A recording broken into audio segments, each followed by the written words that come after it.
Alright guys, bringing you guys another Jax game. This time I'm facing against a Olaf top. Jax against Olaf is kind of like a skill-based matchup, even though Jax technically counters Olaf with the E.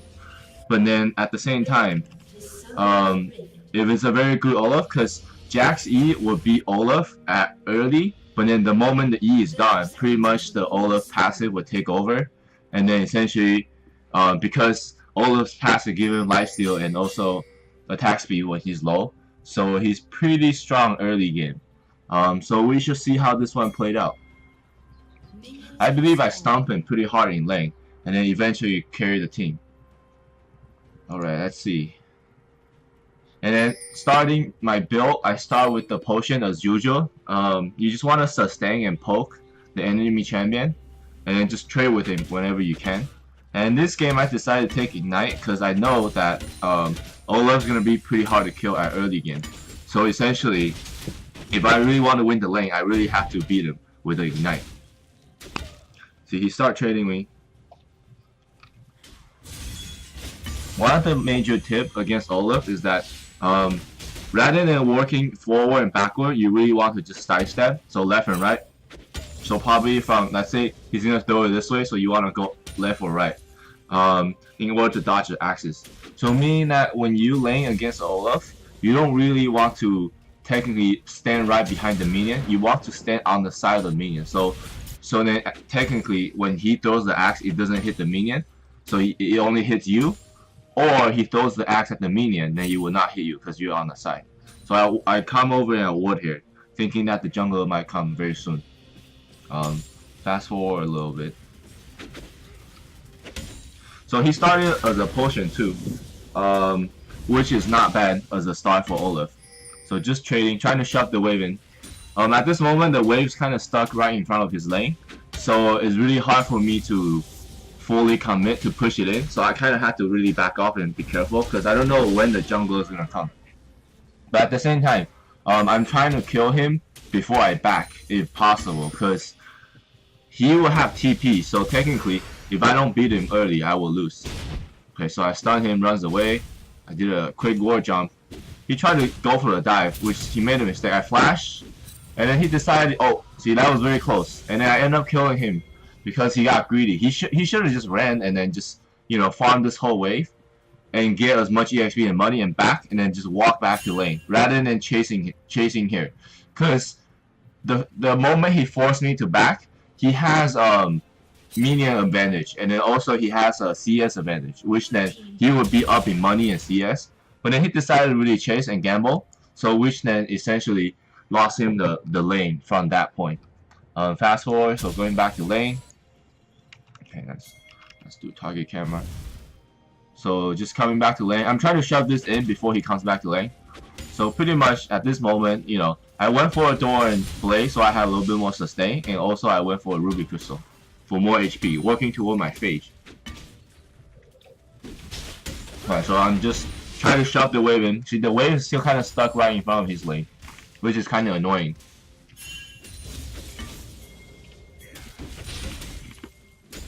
See, if he was smart, he would just kind of just keep trading with me with the actors, but he's playing a little bit too passive. See, I'm really trying to shove the wave in, but I really can't because I don't know if the jungle is gonna come, or even, you know, even if the jungler comes, I would just have to I had to play very passive essentially. Okay, so fast forward. So that's why I stay back, trying to let him shove the wave. If he was smart, he would have just froze the wave over here. But he decided to shove the wave. So I chill in the back. You just gotta be patient. I think as a top laner, if you're losing or your lane is too shoved in, there's two ways that you can do.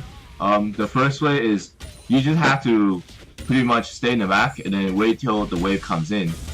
Or you have to ask for the jungler to come and help you shove the wave in. Okay? In that situation, my jungler came on the right time, and then we got a kill afterwards, which puts me really ahead. So after that, pretty much he got snowballed pretty hard. Okay, so shove the wave. Asking to shove the wave.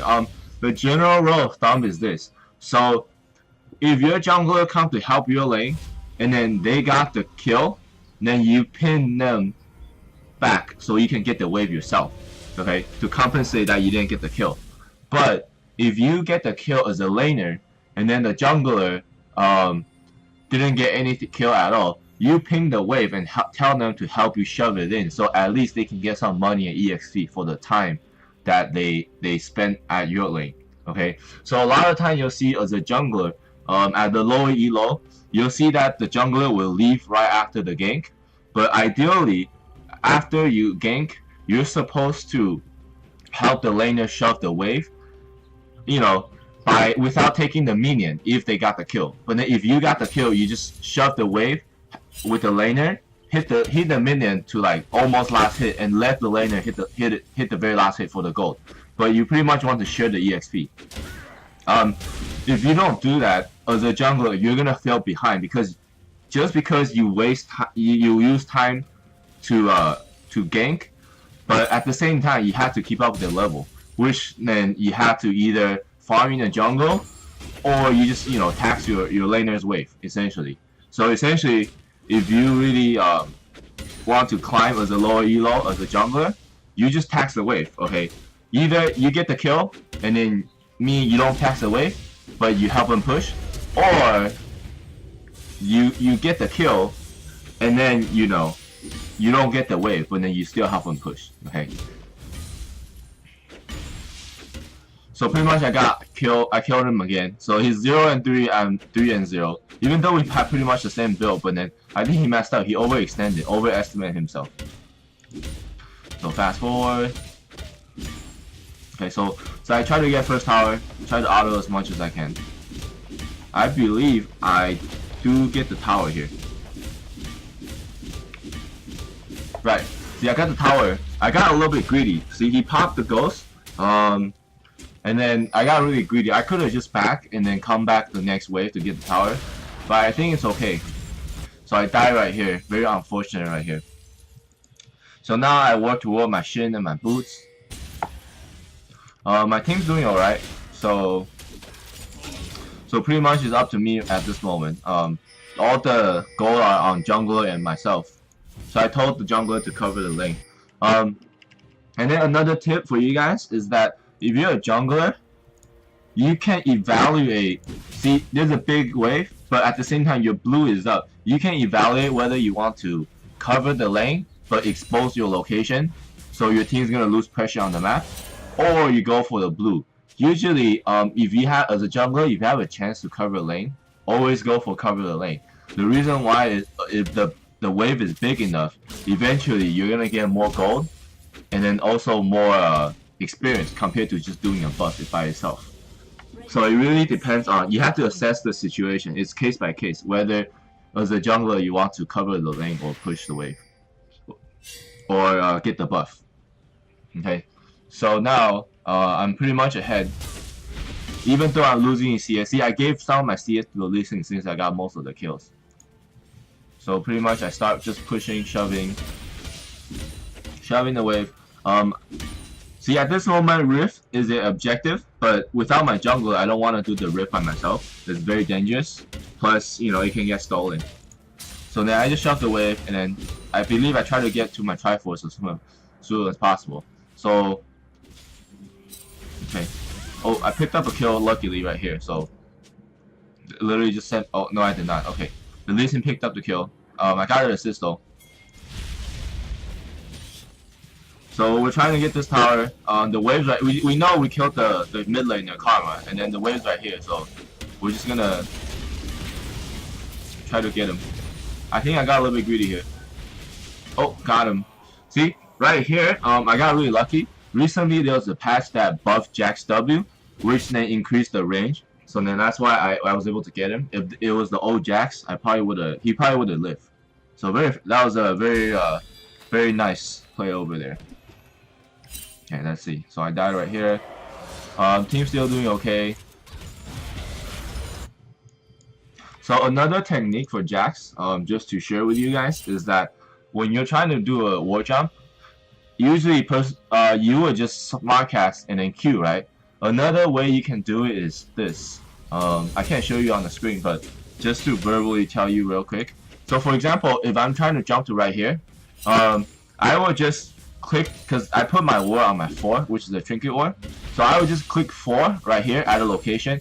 Essentially, wherever you click the trinket, the champion will walk toward that location. Okay, so without moving your mouse, you want to just keep smashing your Q. Okay, so press the location of the trinket where you want, and then essentially smash your Q.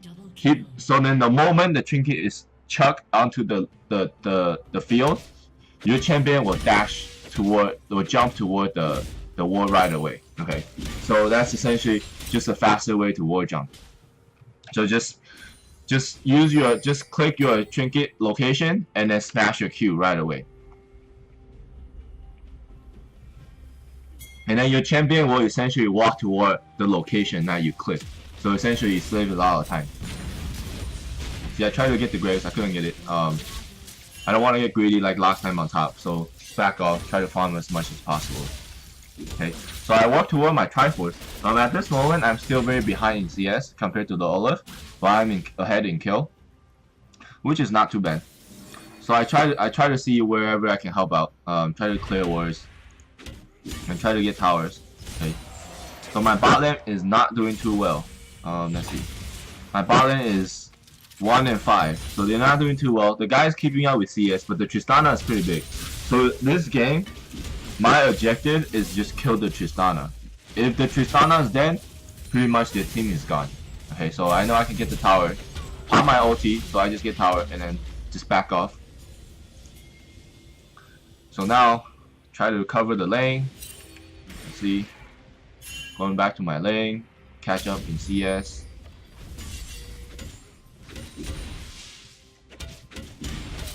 And then talking about the build real quick, looking at their lineup, it's easier if I would just go for Ninja Tabi. The reason why is Olaf is physical damage, Grave is physical damage, Karma, even though it's AP damage, when they hurt, she barely have any CC. Tristana's AD, so then essentially she's the only fed one. So the reason why I want to go for Ninja Tabi is essentially just so I can kill her. Okay, right here my bot lane died again, but fortunately I was there to save him. And then ignite, boom, he dead. There you go. Alright, so 5, 2, and 1 as a Jax. Pretty fed. And essentially we group push this right here. We saw the Olaf at top, we know the Karmas are mid. So we pretty much get the tower for free. And then also a lot of time it's all about rotations. So if you're fed, you have 2 choices that you can do, okay?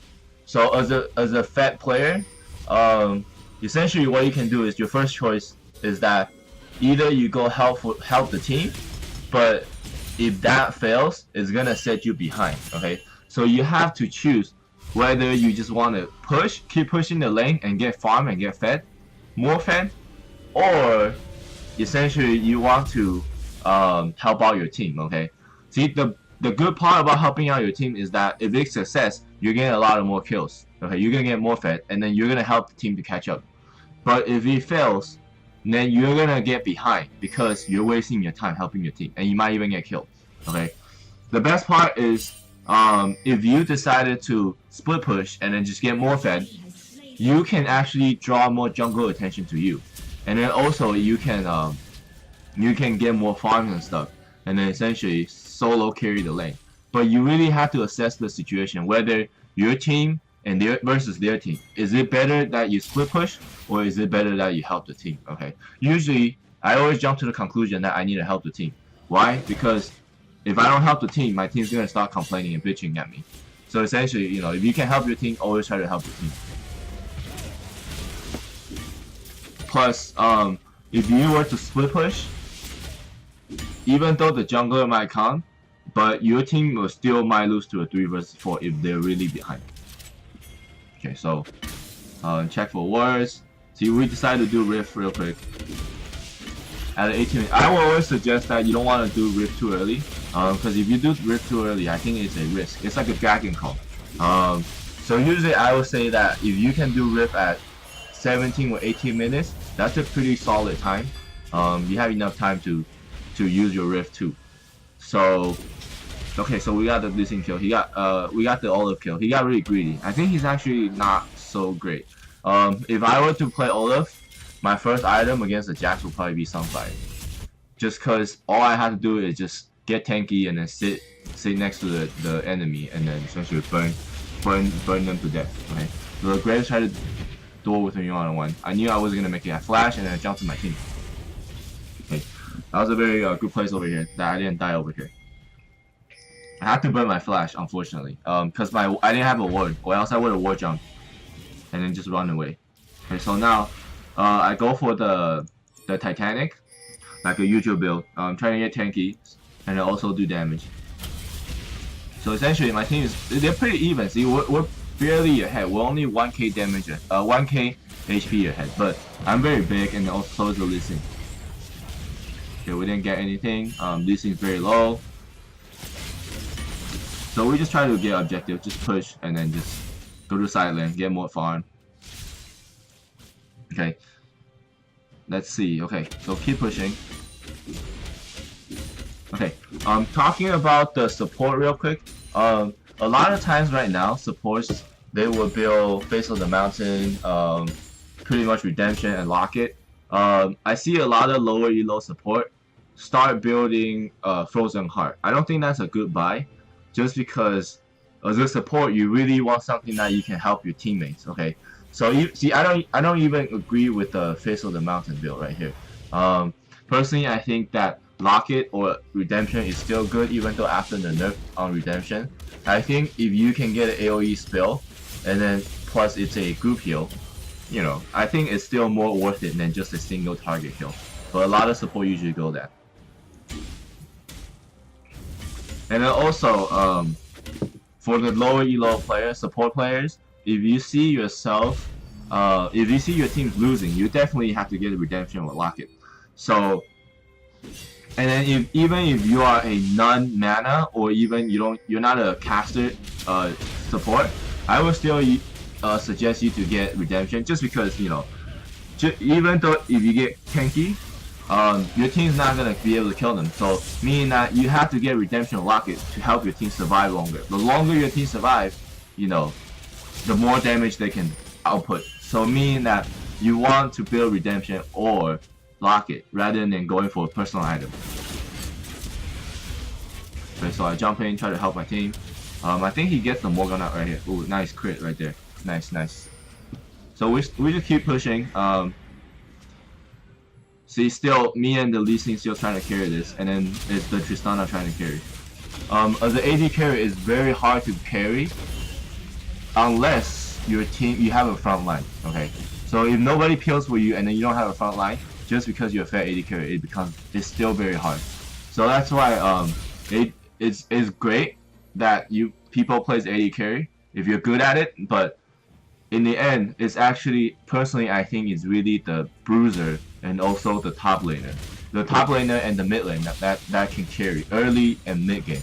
Late game, of course, the AD carry can definitely carry. So working toward my Tiamat and then also my Titanic. I went back. See, I'm 60 CS behind. A lot of time, what you want to do is you want to calculate the difference between the gold difference between you and the enemy. The general rule of thumb is this: so if you kill a champion, you can technically get about 200 to 300 gold. Okay, and then each CS with not the cannon is about 20 gold. So meaning that 16 to 18 gold. So meaning that if you are a kill ahead, but then they are actually 20 CS ahead, then I think it is experience-wise you're gonna be ahead. But then, you know, money-wise you guys might be even. So about 15 CS to 20 CS is equal to 1 kill, depending on if it's a shutdown goal or it is a regular kill. Okay, so he's actually pretty much, you know, 60 CS. So meaning that's about like 3 kills. So I'm actually only a little bit ahead. But my team is wrecking, so that's good. So keep pushing. We get Dragon. Okay, Another thing, okay, for lower elo players, if you decided to make a dragon call, you make sure, okay, that they have at least one person dead or they back, okay, because you'll see a lot of lower elo players, they're just like, oh gosh, it's an inferno, we gotta do the dragon, man. And then what ends up happening is that you're gonna get cornered, because early game, like let's say pre 15 to 10 minutes, okay, the dragon does so much damage, even you have 3 players, you're gonna get chunk solo. So it's actually not worth it to do dragon early if you cannot secure it, okay? Unless you can secure it, then that's a different story. But, you know, you don't want to secure it and then end up your whole team die and then give up 3 kills. That would not be worth it. So you really have to evaluate the situation and see whether it is worth it to get a dragon or not, okay? So usually the general rule of thumb is that you don't do dragon early, okay? Unless the jungler is dead, okay? So I stole his golem. Feels good. They're right here. Okay, so I jump away. We'll jump away. Okay. So at this moment, we're 17 and 9. We're very much ahead. Still, most of the goal are concentrated on me and also the Legned. The Olaf just try to split push as much as possible. But oh, you should face check the bush, stun and kill. Oh, the Thresh kills then. Okay, so keep shoving, go for objective. See, the Olaf making a big mistake. If you're losing lane, you need to just build tank for your team. Okay, he shouldn't have gone for the longsword. He probably should have got like some MR or more HP. Okay, Olaf scales off of HP because the longer you stay alive, the more damage you can output. So he probably should have built more tanky rather than going for HP. I think the Legned got solo here. He dashed to me. Okay. So then essentially, oh, I think he's gonna go in. Go in, yes. And he dies, but nice hook by the Thresh. Pretty much I cleaned up here. He's trying to TP away. He probably should have just keep running, but he was dead either way. Okay, so keep playing. Okay, so pretty much, okay, the Orianna fights here. Okay, flash away. Oh, got the Graves. Swag. Oh, he got away though, I think. No, he didn't. Just kidding. Okay, the Tristana. She's going to him. Okay. Oh, kills. Another kill. See, the moment the Graves die, they should have backed off. Okay.